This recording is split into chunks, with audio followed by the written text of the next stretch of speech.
मतलब कौन सा काम है जो हो रहा है? ऑडिटोरियम की बात बता दी, सूर्य उद्यान, मतलब ब्रिज की बात बता दी, तो विकास का कोई भी आयाम पूरा नहीं हो रहा। या तो शीशराम जी ओला जी का वहाँ वर्चस्व हुआ करता था, तो उनसे कहा भाई ये उप प्रधान तो कम से कम इनको बनाया जाए, 3 बार के पंचायत सदस्य हैं, तो उन्होंने हमें कांग्रेस से प्रत्याशी नहीं बनाया।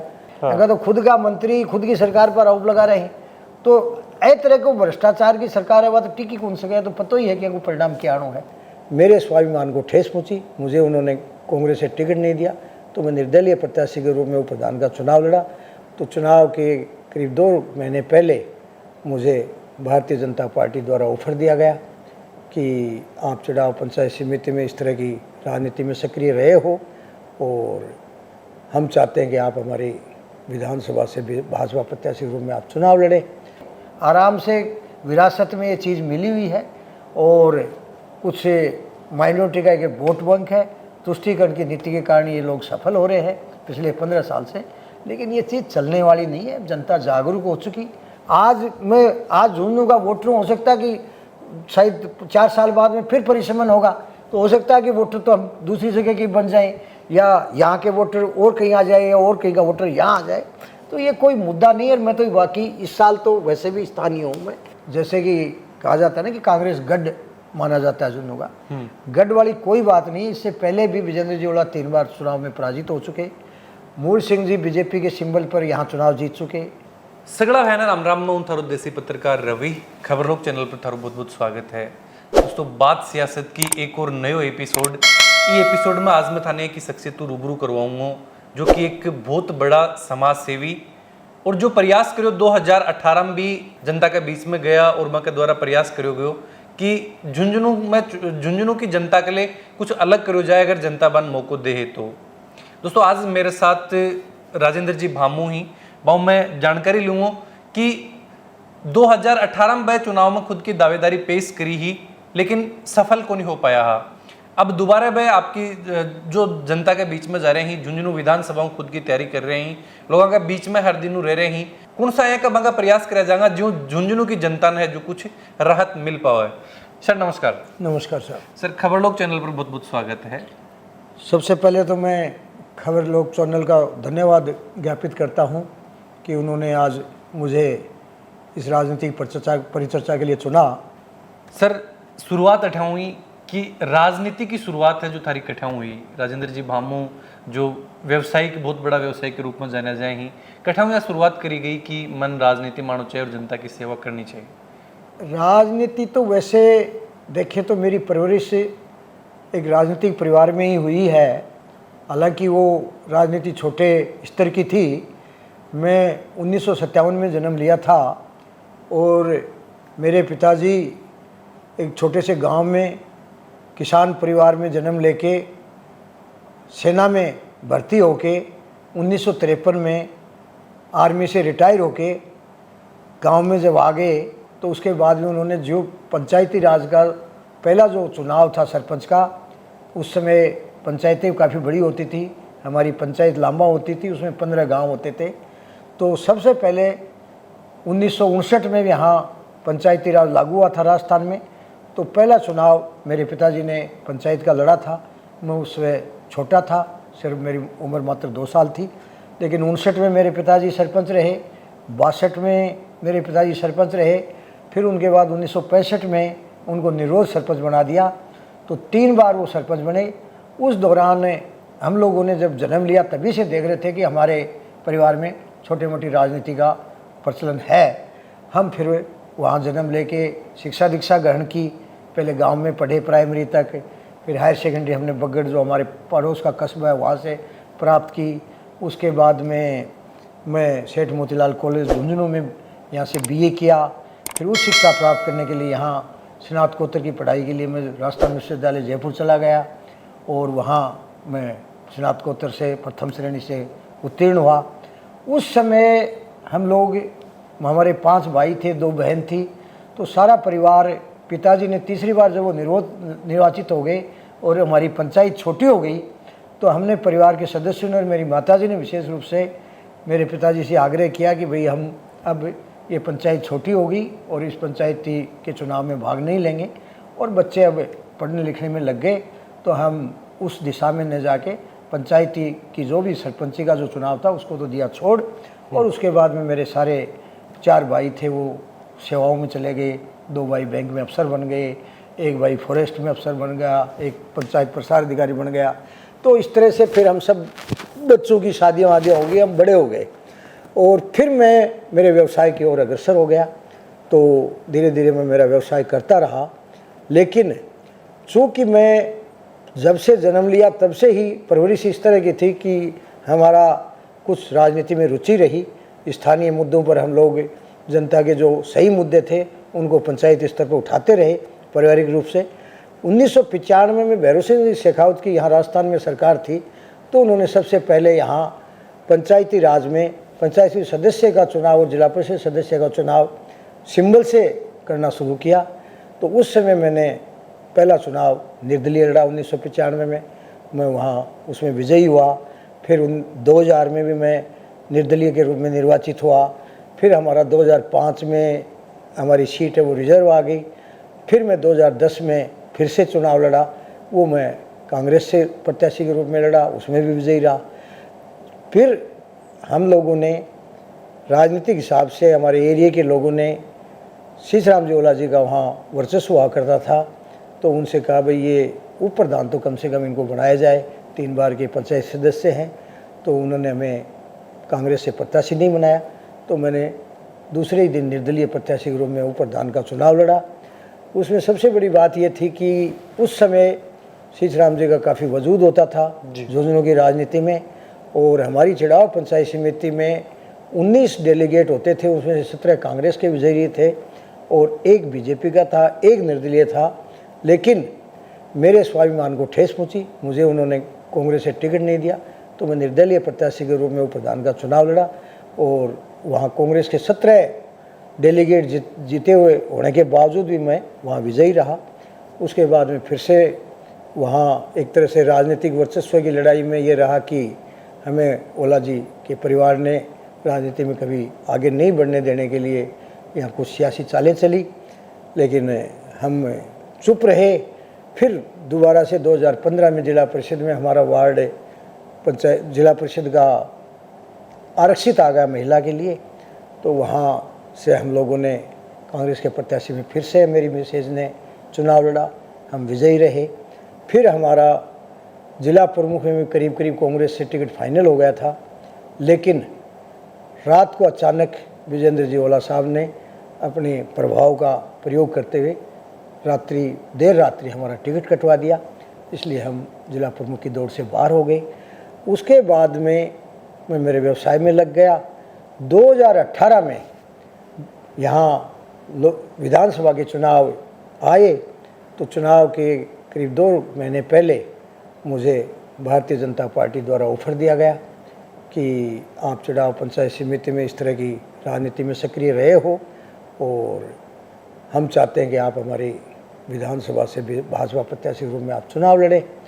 मैंने उनके आग्रह को स्वीकार कर लिया और मैं 2018 में प्रत्याशी बन गया। 2018 में जो टिकट मिली गई बी दौरान यह चीज़ निकल के आ रही है कि बहुत कम समय था जनता के बीच में जानने मिलो, क्योंकि अगर लंबो समय मिलतो तो शायद जनता में मिलो जातो, बातचीत करी जाती, खुद का मुद्दा जो रखा जाता। कम समय मिलो, लेकिन अभी 2023 में दोबारा से दावेदारी कर रहा हो, काफ़ी समय मिलो है ब्यूं और अभी तक का समय में कतों के प्रभाव जनता के बीच में जो राजेंद्र जी भामू बना पाए हैं। मैं अपना आप ने जो महसूस कर रहा हूँ मैं यह देख पा रहा हूँ कि 2018 में तो मैंने मात्र अधिक से अधिक 15 दिन को समय मानो, अंतिम क्षण में जो दिन हो उन्हें मैंने टिकट मिली और लास्ट डेट पर मैं फार्म भरो और 15 दिन को समय मिले। उनके में भी लास्ट के 2 दिन पहले रचनाथ जी की मीटिंग आ गई, तो चुनावी प्रचार तो मात्र 12 दिन ही हो पाए मेरो। लेकिन मैं इस क्षेत्र में लगातार सक्रिय रहो वो दिन से ही, और आज तक मैं एक ही दिन मानो जो चुनाव के समय जो टाइप में मैं 15 दिन काम करो वही गति मैं पूरे क्षेत्र में विधानसभा में काम करता आ रहा हूँ। अब मैंने यह मजबूती लाग रही है कि भाई कम समय में भी मैंने लोगों अच्छा वोट दिया। बिल्कुल। और मैं जी दौरान लगभग 35,000 का समथिंग वोट हैं जो थे प्राप्त करे। 36-37 हज़ार वोट आया मेरे। तो वैसे मैंने यो मिलो कि जनता के वहाँ मेरी स्वीकार्यता है, और मैं राजनीति में आयो तो मैं एक सेवा भाव लेके आयो। तो मैं मन में यही सोची, अगर आपा मेहनत करार जनता के बीच में दुख दर्द में खुशी गमी में और जो झुंझुनू विधानसभा को एक विजन लेके अगर कोई काम करा तो निश्चित रूपों आपा ने हमें सफलता की गुंजाइश है। और मेरे मन में हमेशा ही जज्बो रही है कि आपा व्यवसाय में तो ठीक ठाक स्थिति में पहुँच गा और अपन राजनीति में भी कुछ लोकतांत्रिक पद्धति से कुछ हासिल करके और जनता की सेवा करा तो मैं शायद जीवन को एक नया आयाम स्थापित कर पाऊँगा।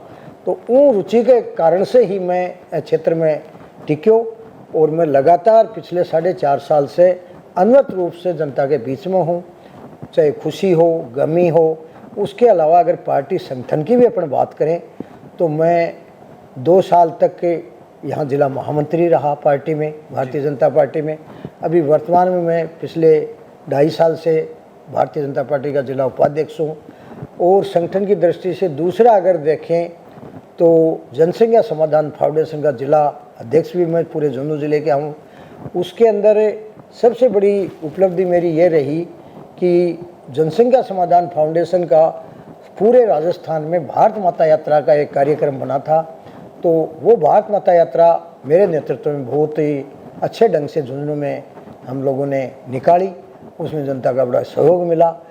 और तो इसलिए संगठनात्मक दृष्टि से बात करें तो मैं ये मान रहा हूँ कि मैं पूरी तरह से 4.5 साल से सक्षम हूँ। उसके बाद में जनता के बीच में मैं आपको पूर्व में भी निवेदन कर चुका कि मैं सुख दुख में या कोई अच्छी खुशी की बात हो, सब जगह मैं गांव में शहर में पूरे अंचल में मतलब लगातार सक्रिय हूँ। अगर राजनीति की शुचिता की बात करें और सेवा के अगर भाव की बात करें तो मैं एक सौभाग्य वाली समझता हूँ कि राम मंदिर मेरे इस कार्यकाल के दौरान राम मंदिर की नींव रखी गई। उसमें मैं अपने आप को बड़ा सौभाग्यशाली मानता हूँ। राम मंदिर में मुझे 1 करोड़ रुपए का सहयोग करने का अवसर मिला। उसके अलावा ये विडंबना है भारत देश के लिए तो कि कोरोना जैसी महामारी का सामना करना पड़ा, लेकिन मैंने कोरोना काल में अनेक लोगों को खाना मुहैया कराया, अनेक लोगों को दवाई मुहैया कराई। क्षेत्र में मैंने 11 कंसंट्रेटर बांटे, ऑक्सीजन की भारी कमी थी। उसके बाद में लंपी वायरस नाम की बीमारी आई, हालांकि कई प्रदेशों में हुई लेकिन राजस्थान में ये बीमारी सबसे ज़्यादा थी।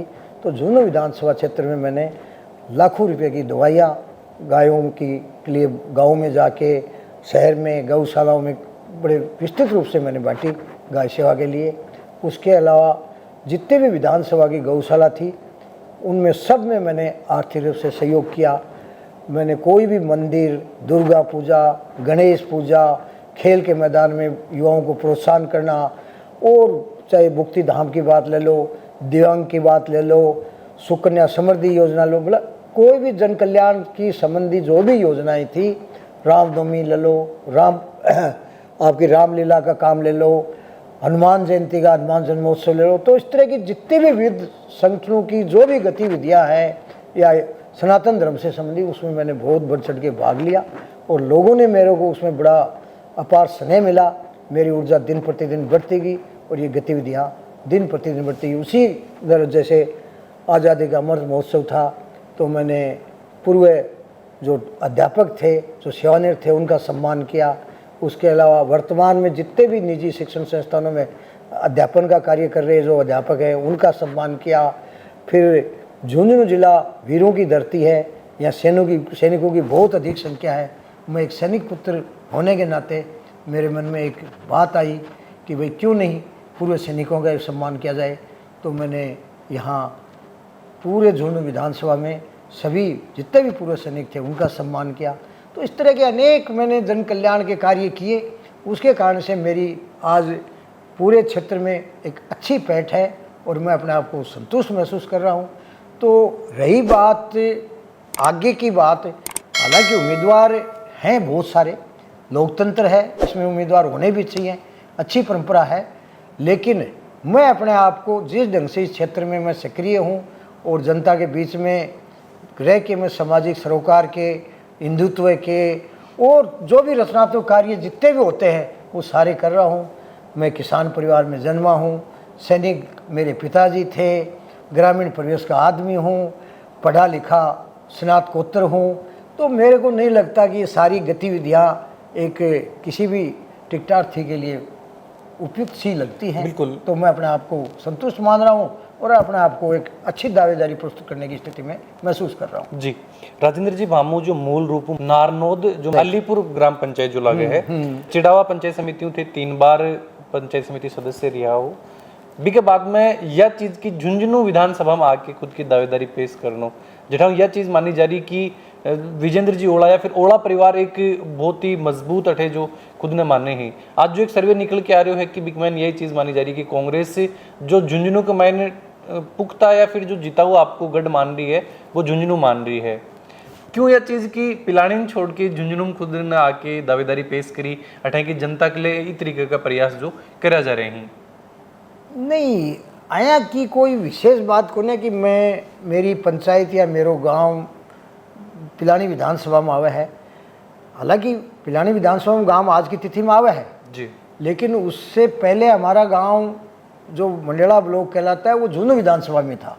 तो कोई विशेष अंतर नहीं है। हम लोगों ने यहाँ झुंझुनू विधानसभा में भी वोट डाले हैं। निर्दलीय सुमित्रा सिंह जी 98 में विजयी हुई थी, उस समय हमारा गांव झुंझुनू विधानसभा में था। ये तो परिसीमन का मामला है, तो परिसीमन में इतनी कोई दूरी नहीं है। मेरा गांव है वो बगड़, मेरी कॉन्स्टिट्यूंसी चालू होती है उसे मात्र 3 किलोमीटर की दूरी है। इधर अगर करो काशिमपुरा हमारे से 2 ही किलोमीटर दूरी पे है। तो पहली बात तो ये है कि विधानसभा की कोई दूरी पिलानी की और झुंझुनू की कोई आपस में हमारा एडजॉइनिंग गांव है। तो और के राजनीतिक परिदृश्यों ये चीज में की तरह गांव ने हटायो गयो है कि अन्य जो पिलानी में शामिल कर दिया जाए? वो तो किए हो कि हमारे शीश राम जी ओला साहब को हमेशा ही देखो राजनीति में झुंझुनू जिले की में काफ़ी हस्तक्षेप भी रही है और उन्हें अपने राजनीतिक स्वार्थ के लिए कई काम भी कराया। तो झुंझुनू में लागता तो हमारे ब्लॉक से पूरे शीश राम जी ओला जी को और विजेंद्र जी को कम वोट मिलते थे, तो उन्होंने अपनी ताकत से हमारे ब्लॉक को पिलानी में करवा दिया, गिडानिया ब्लॉक को शामिल कर लिया। तो ये तो राजनीतिक दांव पेच से चलते रहते हैं। लेकिन मैं कुल मिला के पिलानी विधानसभा मेरा गांव है। तो आज तो और भी स्थिति विपरीत है कि मैं खुद झुंझुनू में तो मेरा घर बना लिया जी, और मैं यहाँ जांगीड़ मंगल भवन का वोटर हूँ। मैं वार्ड नंबर 51 में मेरा मतदान करने का हक मुझे मिल चुका है, मैं यहाँ का मतदाता बन चुका हूँ। तो ये मुद्दा भी एक तरह से कोई मुद्दा नहीं है कि मैं पिलानी विधानसभा का हूँ। और वैसे भी पिलानी विधानसभा में मेरा गांव आते हुए भी ये समय समय पर परिसीमन में ये चीज़ें होती रही हैं। आज झुंझुनू का वोटर हो सकता है कि शायद 4 साल बाद में फिर परिसीमन होगा, तो हो सकता है कि वोटर तो हम दूसरी जगह की बन जाएं या यहाँ के वोटर और कहीं आ जाए या और कहीं का वोटर यहाँ आ जाए। तो ये कोई मुद्दा नहीं है। मैं तो बाकी इस साल तो वैसे भी स्थानीय हूँ, मैं यहाँ मेरा घर है, यहीं का मैं मतदाता हूँ।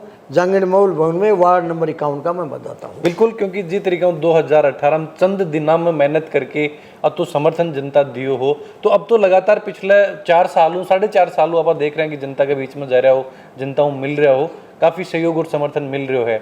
ई बार राजेंद्र जी भामू 2023 का चुनाव का मायने कौन सो आपका मुख्य मुद्दा लेके चल रहे हैं कि अगर ई बार बने पार्टी और जनता जो सहयोग करे है और वह चुना जाए तो ये मुख्य विजन रहेगा, ये समस्या ही बाको समाधान जो करवायो जागो?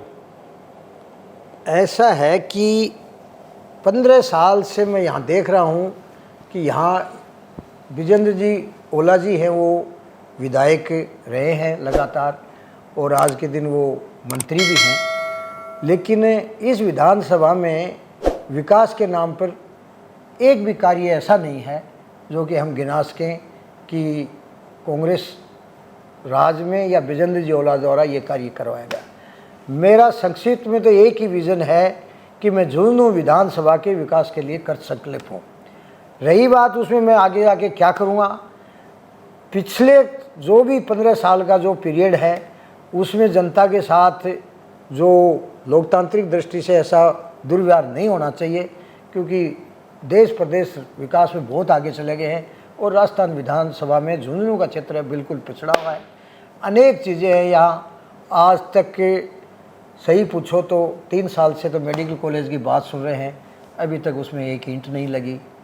3 साल से एक आरओबी का काम है जो जयपुर से झुंझुनू मुख्य सड़क के ऊपर बनने वाला है, वो अधूरा पड़ा है।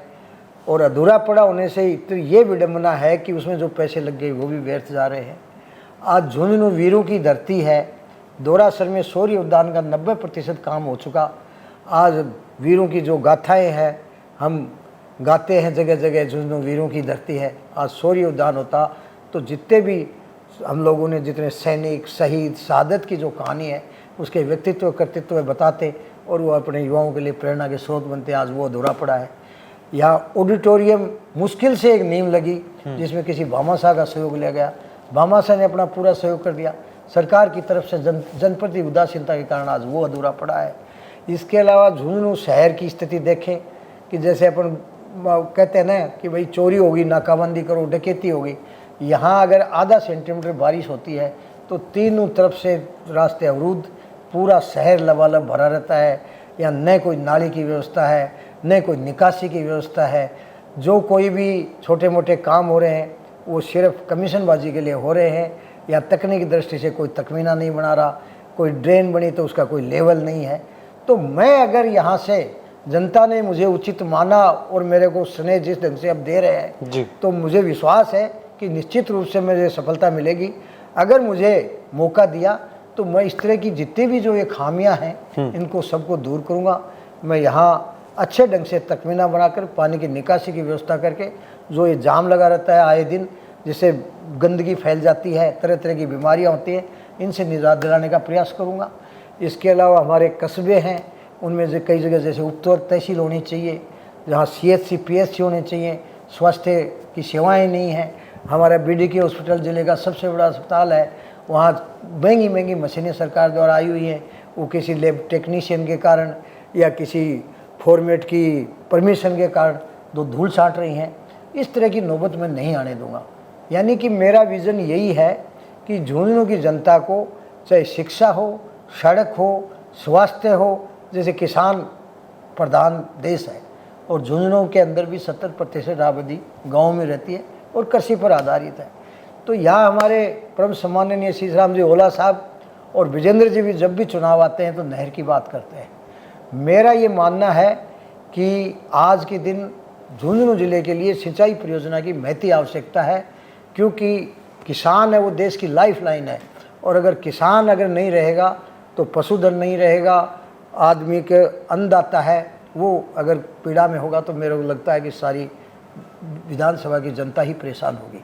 तो मैं अगर यहाँ से जनप्रतिनिधि के रूप में चुना गया तो मैं कोई सिंचाई परियोजना और इसके अलावा पीने का पानी, जैसे आज के दिन केंद्र सरकार की योजना जल जीवन मिशन योजना उसने पूरा बजट दे दिया, या झुंझुनू प्रॉपर की अपन बात करें तो आधे से अधिक घरों के अंदर पानी नहीं पहुंच पा रहा है। तो इस तरह की उदासीनता की जो भी चीज़ें हैं उनको सबको मैं दूर करने की कोशिश करूंगा। यही मेरा विज़न है। यहाँ अच्छी कोई शिक्षण संस्थान नहीं है। खेल यूनिवर्सिटी की बात चल रही थी, आज तक वो धरातल पे नहीं आ पाई। तो विकास के नाम पे तो कुछ है ही नहीं। झुंझुनू विधानसभा, यहाँ इतने यातायात है, ट्रॉमा हॉस्पिटल नहीं है, आए दिन एक्सीडेंट के अलावा जाम लगे रहे तो ट्रैफिक जाम जो 3 road 1 number 2 number 3 number road ही बाक ऊपर अभी तक कोई सिंगल है को बाईपास नहीं निकल पाना बिकले कोई प्रयास जो कुन कराया गया। और जो रोड है अगर देखो जाए झुंझुनू चिड़ाव तक एक रोड जाए के ऊपर आए दिन एक्सीडेंट, झुंझुनू भीड़ के माइन एक्सीडेंट होना बक ऊपर ध्यान नहीं दियो जानो। और सर एक यह चीज़ मानी जाए कि झुंझुनू राजस्थान के मान जो भी जिला ही बागमान शिक्षा के मान हमेशा सब अग्रणी रही है, लेकिन वो सिर्फ एक कागजा में ही अग्रणी है। मूल रूप अगर देखो जाए धरातल पर जाके देखा तो अभी तक तो न तो कोई बड़ो या कोई कॉलेज है जेठे बिकमाइन कोई बच्चा ही जो आज लाखों बच्चा ही जो तैयारी करने के लिए बाहर जाए ही, न कोई बड़ो कोई शिक्षण जो कोचिंग संस्थान है जो अभी तक इकट्ठे हो पाए हो। तो इनकी की उदासीनता मानो हो कि जनप्रतिनिधि भी ये चीज़ों पर ध्यान कौन दियो। ये तो लोकतांत्रिक व्यवस्था है। इसमें लोकतंत्र भारत के अंदर अगर सही माने में माने तो इस देश की सबसे बड़ी जो शक्ति है वो लोकतांत्रिक व्यवस्था है, और दूसरी शक्ति है किसान और सेना। तो लोकतांत्रिक व्यवस्था में जनप्रतिनिधि सबसे बड़ी ताकत होती है, चाहे वो शिक्षा की बात करे, चाहे स्वास्थ्य की करे, चाहे सड़क की करे। तो यहाँ के जनप्रतिनिधि की उदासीनता के कारण तो ये हुआ है सारा। अगर जनप्रतिनिधि जागरूक हो, आज अपने पड़ोस में सिक्कर है, कोचिंग हब बनता जा रहा है, संभाग बन गया, तरह तरह की और वहाँ सुविधाएं उपलब्ध हो रही हैं। तो मैंने तो आपसे निवेदन किया ना भाई, खेल यूनिवर्सिटी की बात चल के रहेगी, मेडिकल कॉलेज की बात चल के रह गई, पानी की जल निकासी की आपको बताई दी, नहर की आपको बताई दी, मतलब कौन सा काम है जो हो रहा है, ऑडिटोरियम की बात बता दी, सूर्य उद्यान में मतलब ब्रिज की बात बता दी। तो विकास का कोई भी आयाम पूरा नहीं हो रहा, या तो ये सब कुछ जनप्रतिनिधि की उदासीनता की तो कारण है। पड़ोस में संभाग भी बन रहे हैं, चूरू में तरह तरह की रेलें आ रही हैं, झुंझुनू में वो भी नहीं है आज, है।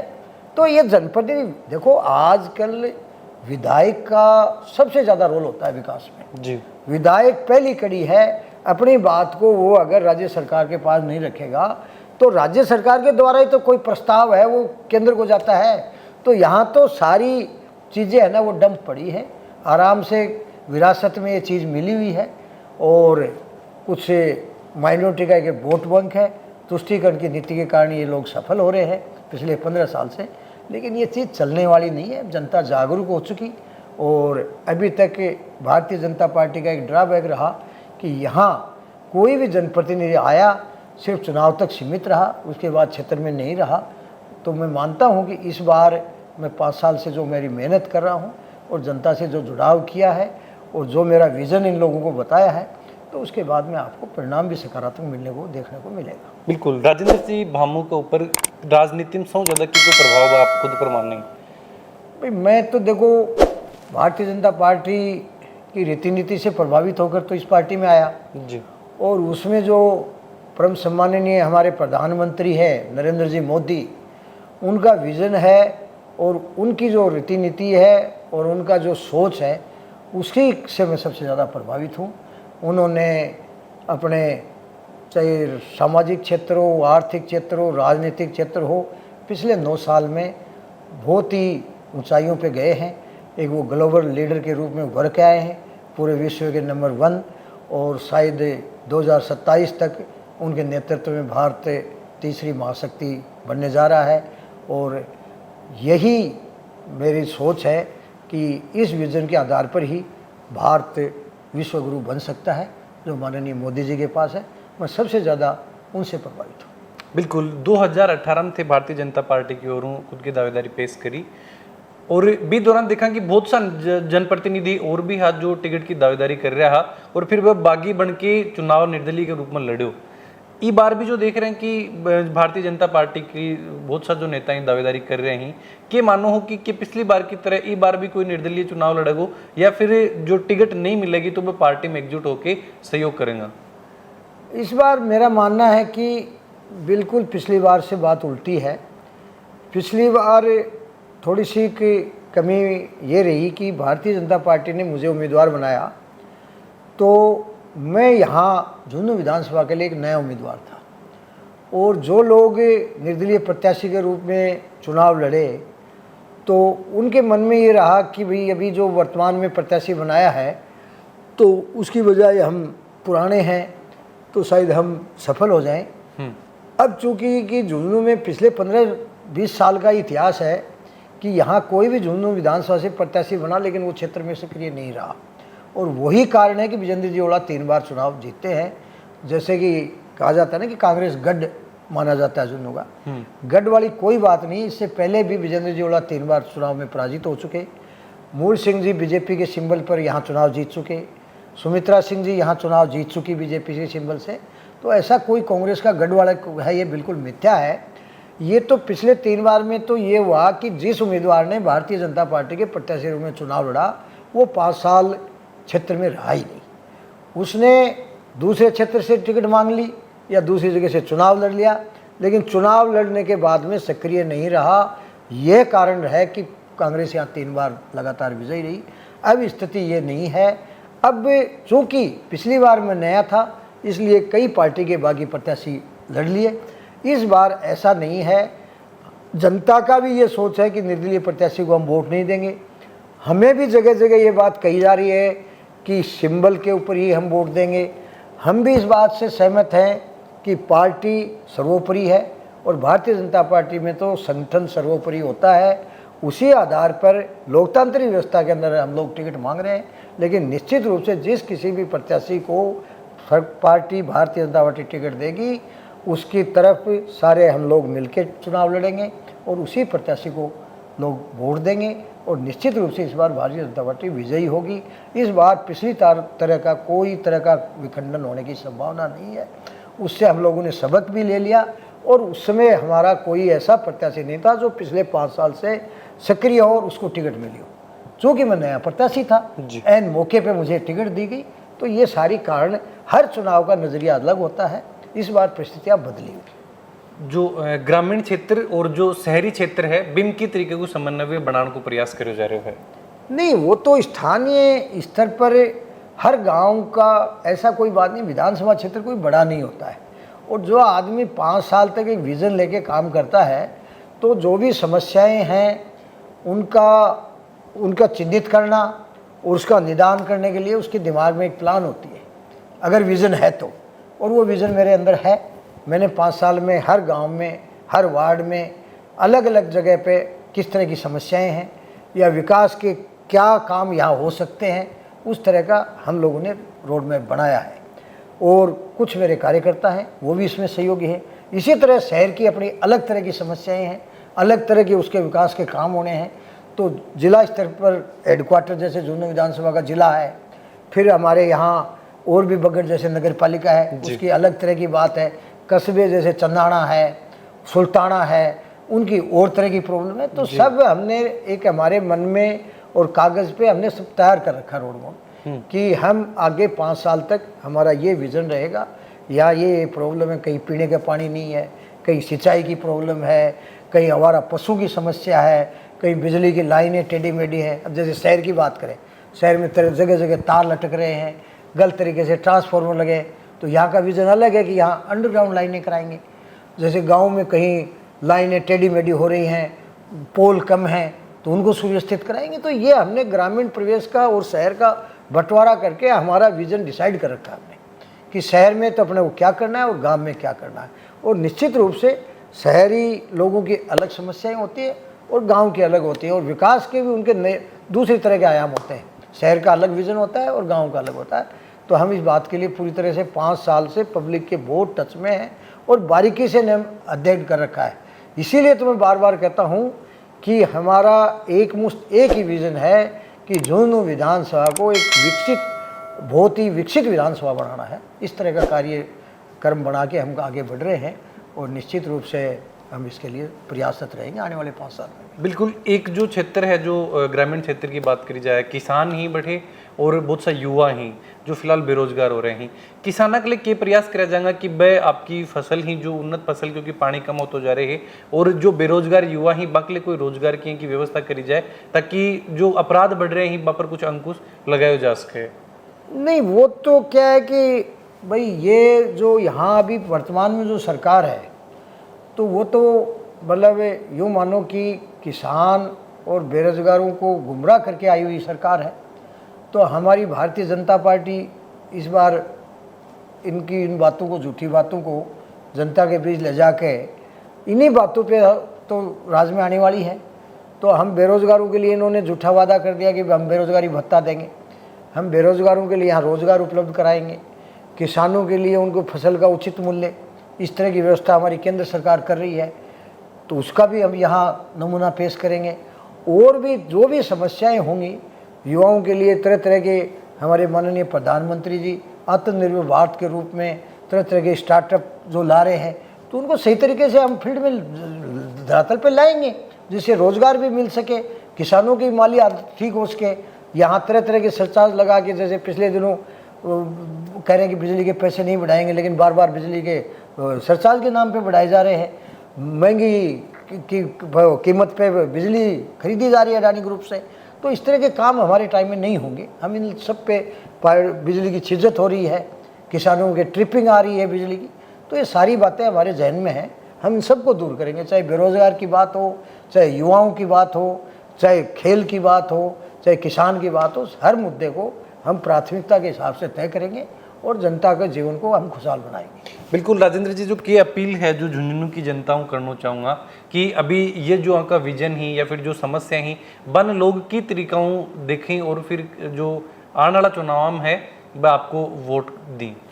जनता का तो जहाँ तक मेरा आकलन है, जो प्रदेश में कांग्रेस शासित 5 साल की जो सरकार है, तो ये मतलब जो किसानों के मामले में और युवाओं के मामलों में और महिला अत्याचार में पूरी तरह से बदनाम हो सकी, यानी नकारा, निकम्मी और भ्रष्ट सरकार है। और यहाँ की जनता एवं पूरे प्रदेश की जनता इस बात के लिए तैयार बैठी है कि हमें चुनाव आए और इनको हटाएं और एक सुशासन वाली सरकार लाएं। तो निश्चित रूप से इन लोगों के जो 5 साल का जो कार्यकाल रहा है बिल्कुल नकारा, निकम्मा, भ्रष्ट है। यहाँ महिला अत्याचार में 1 नंबर, यहाँ गैंगवार, भूमाफिया, अभी तो एक माफिया और है, स्थानांतरण माफिया और खड़ा हो गया है, तो लोगों से वसूली कर रहे हैं। तो ये सारी चीज़ें आने वाले समय में एकदम से आपको ट्रांसपेरेंट गवर्नमेंट मिलेगी, सुशासन देगी और वो भाजपा सरकार होगी। पहले भी 2018 में वसुंधरा जी के समय में यहाँ एक अच्छा स्टेट जिसे कहते हैं, एक शांत प्रदेश था जो क्राइम स्टेट बन के रह गया, और एक शांति प्रिय देश था, एक अर्थव्यवस्था थी बहुत डेवलपमेंट की और उग्र थी। आज हमारा एक बीमारू प्रदेश बन के रह गया। इन सारी चीज़ों से हम उभरेंगे और भारतीय जनता पार्टी का शासन आएगा 2023 में। तो झुंझुनू विधानसभा की जनता भी खुशहाल होगी, चाहे वो शहरी हो चाहे ग्रामीण हो, सबके लिए हर प्रॉब्लम का निराकरण होगा और आने वाले दिन उनके लिए अच्छे होंगे। बिल्कुल। एक और जो मुद्दों अभी सचिन पायलट और गहलोत जी को है, बिकमैनू यह चीज़ भी देखी जाए कि विजेंद्र जी ही जो पायलट गुट ने जो समर्थन करे हैं कि मानो कि बिको भी फैक्टर काम करेगा और भारतीय जनता पार्टी ने झुंझुनू कुछ फायदो मिलेगा। वो तो खैर अभी इन लोगों का ये तो चरित्र तो सामने आ ही गया। विजेंद्र जी ओला जी तो अब बात करते हैं कि भाई मैं कांग्रेस से चुना हूँ, तो आपने देखा होगा कि पिछले दिनों 19 जो विधायक थे उनमें थे विजेंद्र जी ओला जी। तो सरकार या पार्टी के प्रति तो वफादारी है ही नहीं है, तो ये तो सरकार गिराने में लगे हुए थे। और खुद मुख्यमंत्री जी अभी तो आरोप लगा चुके हैं कि भाई जो पैसा ले आई वह वापस दे दो, अगर बाउ नहीं दिया जाए तो मैं खुद दे दूंगा। हाँ, खुद मैं मदद कर दूंगा। हाँ, तो आएगा तो खुद का मंत्री काल परसों ही गुड्डा साहब कह रहा कि भाई ये इससे भ्रष्ट कोई सरकार नहीं हो सकती, सबूत ही वहाँ करना। तो ये तो कोई मानने कहने की जरूरत ही कोई नहीं बीजेपी ने। अगर तो खुद का मंत्री खुद की सरकार पर आरोप लगा रहे हैं, तो ऐ तरह को भ्रष्टाचार की सरकार है, वह तो टिकी कौन सके, तो पता ही है कि परिणाम क्या आना है। जनता बस सिर्फ इंतजार कर रही है। ये तो कार्यक्रम तो हो चुके हो, मतलब भाई हर लोगों को मतलब भ्रष्टाचार को कोई प्रमाण ही देने की जरूरत को ना, खुद ही सिद्ध कर रहे हैं। विधायक मंत्रियों पर लगा रहे हैं, मंत्री अफसरों पर लगा रहे हैं, अफसर मंत्री पर लगा रहे हैं, और गुड्डा जी जैसा तो मंत्रियों पर ही लगा रहे हैं, सीएम पे भी लगा रहे हैं, सीधो सीधो लगा रहे हैं। हेलीकॉप्टर खाली क्यों गयो, कण कितना लिया, वो हिसाब मेरकन है। तो सारी बातें हो रही है, तो ये जनता देख रही है, तो जनता मौको थोड़ी देगी दोबारा से। बिल्कुल दोस्तों, मैं बातचीत करी है राजेंद्र जी भामू, जो कि 2018 में आपकी दावेदारी पेश करी और अभी 2023 में दोबारा जो जनता के बीच में जा रहे हैं, लोगों मिल रहे हैं और लोग बता रहे हैं कि बाको की विजन है, की तरीका वह अगर ई बार उदयपुर वाटी की झुंझुनू की जनता बन सहयोग करे है तो वह विधानसभा में जाएगा और जो मुद्दा ही वह पुरजोर तरीका है जो विधानसभा के मान रखा जाएगा और लोगों कुछ राहत दिलवाई जाएगी। मैं बातचीत करी, पूरी जानकारी आज ली है कि विधानसभा क्षेत्र में कौन सा का अहम मुद्दा ही वहां पर जाके आपकी दावेदारी पेश कर रहे हैं। वीडियो के बारे में तरह जो भी विचार हैं जरूर थे कमेंट बॉक्स में लिख के बताओ, और भी जो विधानसभा की जो भी समस्याएं हैं वह भी जरूर कमेंट बॉक्स में लिखो, ताकि आगे वाला समय पर दोबारा जब भी आप मिला हाँ तो वह भी मुख्य रूप बताई जाए और वहां पर भी कुछ समाधान का कुछ प्रयास करा जाए। चैनल पर बना रहो। जय झुंझुनू, जय राजस्थान, जय हिंद।